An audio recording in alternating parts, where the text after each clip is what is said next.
reading from the Gospel of Matthew. Once more Jesus spoke to them in parables, saying, "The kingdom of heaven may be compared to a king who gave a wedding banquet for his son. He sent his slaves to call those who had been invited to the wedding banquet, but they would not come. Again he sent other slaves, saying, 'Tell those who have been invited, look, I have prepared my dinner. My oxen and my fat calves have been slaughtered, and everything is ready. Come to the wedding banquet.'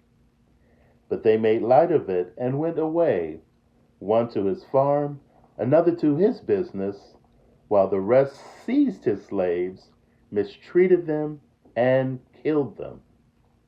The king was enraged. He sent his troops, destroyed those murderers, and burned their city. Then he said to his slaves, 'The wedding is ready, but those invited were not worthy. Go therefore into the main streets and invite everyone you find to the wedding banquet.' Those slaves went out into the streets and gathered all whom they found, both good and bad. So the wedding hall was filled with guests.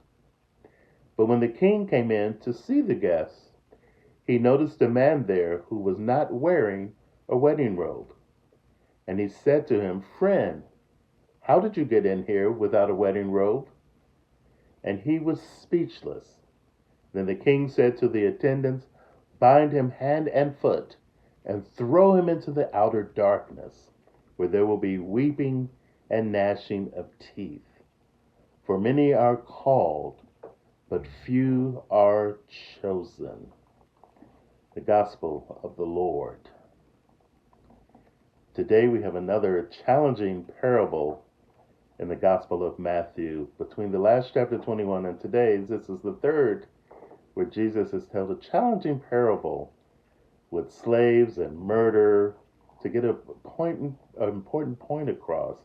Of course, parables are known for their shock value, and this one is quite shocking. I go with the traditional interpretation, however, that the king is God, and the son, of course, is Jesus. Jesus is known as the bridegroom, and God is preparing a wedding feast where all are invited, and people are turning down an invitation from God. And he sends his slaves to therefore open the guest list and just invite everyone. So the wedding hall is filled with good and bad. And there's one man there without the proper garments. Now I've read that when the king is throwing a wedding, no one would turn down an invitation from the king. So this is already shocking that people are turning down a guest list or turning down invitation from royalty. And I've also read that when the royalty is throwing a wedding, the right garments are provided. So it's the ultimate insult to show up without the garments that have been prepared by the king. Now, I was also enlightened by another interpretation to this, not as popular, but quite shocking also. I read that around the same time, the King Herod, one of his sons, were getting married. And that Rome, being a ruler in Rome, people throughout Israel and Galilee would have been forced to go to this wedding. And one man who decided to show up but did not wear the proper garments would be considered to be Jesus in this version of the story. And Jesus showing up not in the proper garments is a strong message saying, I'm not going to play this game. I'm not going to go along with your forcing people to play along with the empire. Sometimes that version of the story gives me comfort and puts a smile on my face. However, I want to go back to the more traditional where this invitation is from God and all of us are invited. And God does give each of us the proper garments to wear where he says, many are called, but few are chosen. God gives God's chosen people the garments to wear.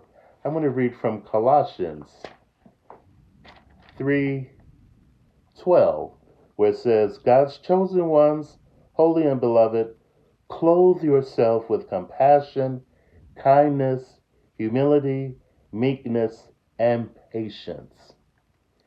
Those are the garments that God provides for God's children and God's guests.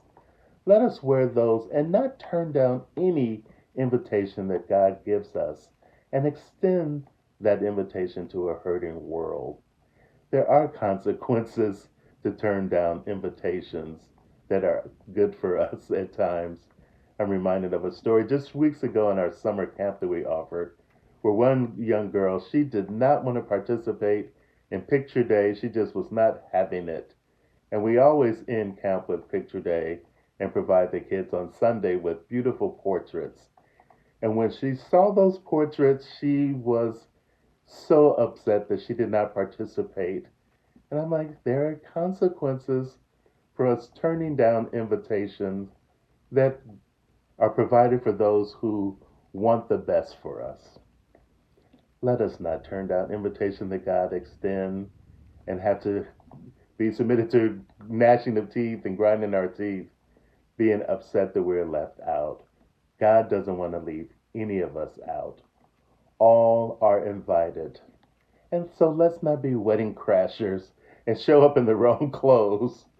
Let us show up with the garments that God has provided to each of us.